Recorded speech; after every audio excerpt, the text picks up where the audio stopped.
हा ओबीसीचा विश्वासघात या सरकारने आम्हाला सांगितलं होतं. मागच्या सरकारने आम्हाला सांगितलं की आम्ही कुठल्याही परिस्थितीत आम्ही धक्का लागू देणार नाही. पवार साहेबांनी सुद्धा सांगितलं. आज हे काय सोय 54 लाख दाखले आणि त्यांचे सगळे सोयरे त्यांचे रक्ताचे नातेवाईक त्यांच्या पिढ्या ज्या आहेत ना पुन्हा आणि बरबाद होणार आहेत. सगळी गुलामगिरी करावं लागेल गावाकडे. आणि हा धनदांडगा असलेला मराठा समाज आहे तो ह्या गरिबांच्या जी भाजी भाकरी जी आहे ती खेचू पाहतोय.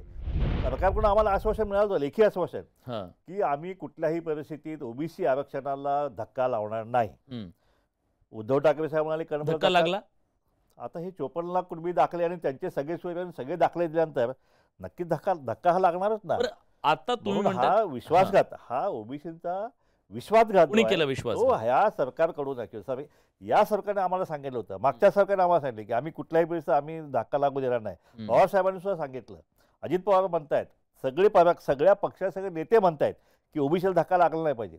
आज हे काय सोय 54 लाख दाखले आणि त्यांचे सगळे सोयरे त्यांचे रक्ताचे नातेवाईक ह्यांना जर दाखले देऊन जर तुम्ही हे करणार असाल तर ओबीसी मध्ये सरळ सरळ अतिक्रमण होणार ना. आणि ह्या गरीब जमाती त्यांना कॉम्पिट नाही करू शकणार.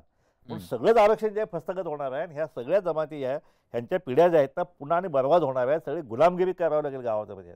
समजा असं आपण गृहीत धरलं की हा संपूर्ण मराठा समाज आता ह्या नवीन याच्यानुसार कुणबी नोंदी 54 लाख आणि पुन्हा गुणिले 10 आणि त्याच्यातल्या सगळ्या नातेवाईक गणगोत सगळं आल्यानंतर मराठा समाज ओबीसीमध्ये आला असं गृहीत धरू पूर्णपणे, त्याचा काय सामाजिक परिणाम होणार आहे महाराष्ट्रात? एक तर पहिला तर असं होईल की या महाराष्ट्रातून जर 100% हा समाज जर कुणबी झाला आणि ओबीसी झाला तर मराठा नावाची जात जी आहे ती महाराष्ट्रातून नेस्तनाबूत होणार आहे. कारण कोणी शिल्लक राहणारच नाही ना. सगळे कुणबी मराठा कोणीच नाही आहे. म्हणजे एक तर मराठा समाज हा महाराष्ट्रातून सगळं हे होणार आहे काय. आणि हा धनदांडगा असलेला मराठा समाज आहे तो ह्या गरिबांच्या जी भाजी भाकरी जी आहे ती खेचू पाहतोय.